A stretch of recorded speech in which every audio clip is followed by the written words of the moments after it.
Good evening, everyone. Welcome to the InfoWars Nightly News. I'm Darren McBreen. It is December 15th, 2014. Here's a quick look what's coming up. Tonight. So I'm thinking that is totally appropriate in Iraq, but what kind of a situation in the U.S. would you see that happening? I mean, we've got a lot of constitutionalists and a lot of people that stockpile weapons. A Washington State Sheriff's Department says that clip was taken out of context. That's next on the InfoWars Nightly News. Cobra says the veterans and the gun owners, they're saying that we're the bad guys. As the federal government prepares for war with gun owners, preppers, and constitutionalists, government agencies across the board, well, they continue to adopt military tactics to fight against anything that represents traditional America. Now, we begin this evening with a shocking video from Washington State where a deputy sheriff admits that the police departments need armored military vehicles because of constitutionalists with firearms. Well, the nice thing about this piece of equipment is that if somebody is directing fire toward a team that's trying to get in, they safely can pull right up to a fire, take enemy fire, and still try to address a threat without being fear of getting shot. So I'm thinking that is totally appropriate in Iraq, but what kind of a situation in the U.S. would you see that happening? I mean, we've got a lot of constitutionalists and a lot of people that stockpile weapons, a lot of ammunition. I mean, we've got a lot of constitutionalists and a lot of people that stockpile weapons, a lot of ammunition. They have weapons here locally. So there you go. More proof that the police are receiving military equipment and training to target conservative Americans. This also illustrates the obvious training mindset that has been linked to the FBI and Homeland Security, two groups which have labeled liberty lovers as terror threats, including people who believe in, wait for it, conspiracy theories. That's right, Big Brother is watching you, and the talking points that were basically regurgitated by this deputy sheriff in that video, they're not really all that surprising when you learn that the Spokane County Sheriff's Department, well, they received some of their training from the Southern Poverty Law Center. Truth is stranger than fiction. I'm not making this up. And remember, the SPLC, they're the ones who monitor so-called hate groups, and they're infamously known for comparing conservative Americans to violent racists. The SPLC is a George Soros-funded organization, and each year they publish a list of potential terrorists, basically a hit list of American patriots, including none other than Alex Jones, who is routinely included in their list of potential domestic terrorists, if you can believe that. Once again, truth is stranger than fiction. And if the SPLC says you're dangerous, well, you can count on the mainstream media to echo that thought. I don't want that man to have a gun. I wouldn't feel comfortable having an argument with him in his home where he had access to his 50 weapons. And if he got really mad at something I said, or if I disputed his contentions. Challenge Alex Jones to a boxing match, show up with a semi-automatic that you got legally, and pop him. I'd love to see that. In uniform. And it's not just MSNBC and the SPLC who are trying to convince the public that constitutionalists are dangerous. Remember that police departments across the country, well, they are being militarized and trained to deal with the homegrown threat, you know, returning veterans and people who support the Constitution and Bill of Rights. And we all know about the massive arms buildup by the Department of Homeland Security. And in an interview earlier this year with Fox News in Morgan County, the Indiana police sergeant admitted that the increasing militarization of domestic police departments is to deal with returning veterans who are now seen as a homegrown threat. We really didn't have the violence that we see today. The weaponry is totally different now than it was in the beginning of my career.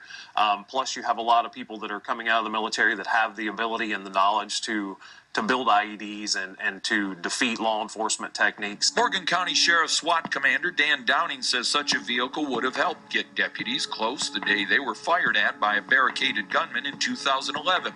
So there you go. Police departments across the country now equipped with mine-resistant vehicles, MRAPs, who were once used to fight wars in Iraq and Afghanistan. Well, they are now patrolling the streets of America. And we're not the only ones who've been warning you about this. Some of you may remember former Marine Corps Colonel Peter Martino. He was stationed in Fallujah, and he actually trained Iraqi soldiers. Well, he said publicly numerous times, including right here on our show, that the Department of Homeland Security is working with law enforcement to build a domestic army because the federal government is afraid of its own citizens. And don't forget, the FBI, the DHS, and the nation's police departments, they're being trained that we are the enemy. And look, I've got here a Department of Justice Constitutionalist Extremist Guide right here in my hand. This was published by the DOJ. And it says to look out for American citizens who are members of the Patriot Movement. This is a training manual that's titled Investigating Terrorism and Criminal Extremism, published by the DOJ, complete with terms and concepts to help recognize potential extremists. I'm going to read some of their bullet points, and you're not going to believe this. This is what they consider to be extremist speech. Anyone who talks about black helicopters, well, they are obviously prone to conspiracy theory beliefs, and they should be monitored and considered a threat, according to the DOJ. If you talk about the Bilderberg Group or the Trilateral Commission or the CFR, you are a threat. Anyone who talks about the Illuminati or the New World Order, well, you're a threat. And if you stockpile food, water, and weapons, you might be an extremist, according to the United States Department of Justice. And this is also echoed by the Department of Defense. And they say that the founding fathers would not be welcome in today's military. Yeah, they said that this is in a recent DOD training manual. Now, FEMA's actually taking this even a step further. They're actually training their agents that the nation's founding fathers were terrorists. Who was the first terrorist organization in the United States? Who? Founding Fathers. Founding Fathers. You mean Thomas Jefferson? Oh, yeah. You mean George Washington? Oh, yeah. Paul Revere? Yeah. These guys right here, let me ask you something. Did they try to scare people? Oh, yeah. They tried to intimidate the British. Did they use acts of violence? Your founding fathers, my founding fathers, were involved in acts of terrorism against British officials. Meanwhile, the militarized police force in this country, well, they're starting to buy into all this. And no better example than this clip we're going to show you right now. And this is the state troopers' reaction when they discover the United States Constitution in the front seat of this woman's car. And this was during a roadside checkpoint and inspection. Let's check it out. Step out of the car for me. Step out of the car for me. You are physically forcing me out. No, sir, don't you touch any of my personal belongings in this car. You're right, I've recorded this conversation. Yes, I did. Resisting arrest. It is not assault. I'll get the car. You wouldn't believe all the paraphernalia in here. I mean, look at this clipboard right here. Check me out. Comment upon voluntary nature of Social Security. It's a whole riot act on why you don't have to have a Social Security card to pay into Social Security. She's just anti-government, yeah. She apparently belongs to some kind of a Klan or something. Militant group. Yeah. It's Dixieland Law Journal, Constitution Society. I mean, all kind of compulsory production of documents. And while the nation's police departments begin to act like an occupying force in this country, the UN wants to give us a very special Christmas present this year. As the UN's Arms Trade Treaty, well, it's set to go in effect on December 24th. On its official website, the United Nations Office for Disarmament Affairs, yeah, you like the sound of that, well, they announced that the UN's Arms Trade Treaty will enter into force on 24 December 2014. Now, here are some of the provisions.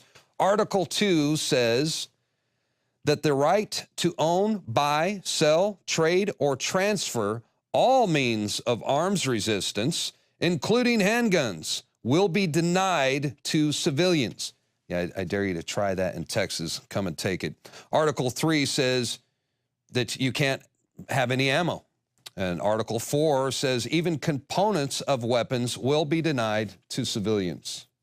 Look, I don't know what else to tell you other than the fact that this is the systematic destruction of our Bill of Rights, all right? And basically they're saying, let's disarm the public because the government will keep us safe.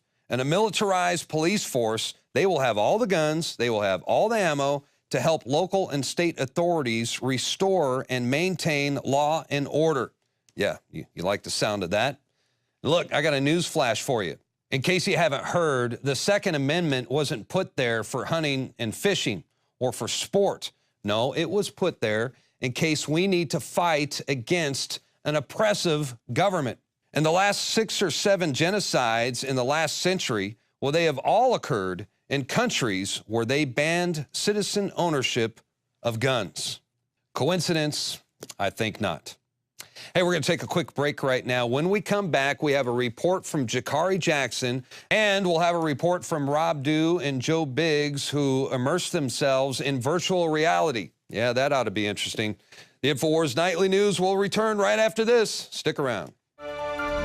Sold out for weeks due to the difficult and extensive proprietary process behind its creation, the exclusive InfoWars Life Secret 12 formulation is now back in stock in the last limited shipment of 2014. The most bioactive form that has been created with our proprietary process. This ultra-clean vitamin B12 nutraceutical has been carefully crafted and developed over the last 2 years and is based on cellular science of how your body actively absorbs essential nutrients. Secret 12 is taken by mouth, right on the tongue, and then swallowed. No needles, no injections. Vitamin B12 deficiency is linked to scores of serious problems. And Secret 12 is a fusion of 2 organic, proprietary forms of vitamin B12, bringing you a true nutraceutical quality vitamin B12. Secret 12. Secret 12 is an excellent Christmas gift and is tailor-made to boost your New Year's resolutions. Supplies of Secret 12 are very limited. Secure yours today at InfoWarsLife.com or by calling toll-free 888-253-3139.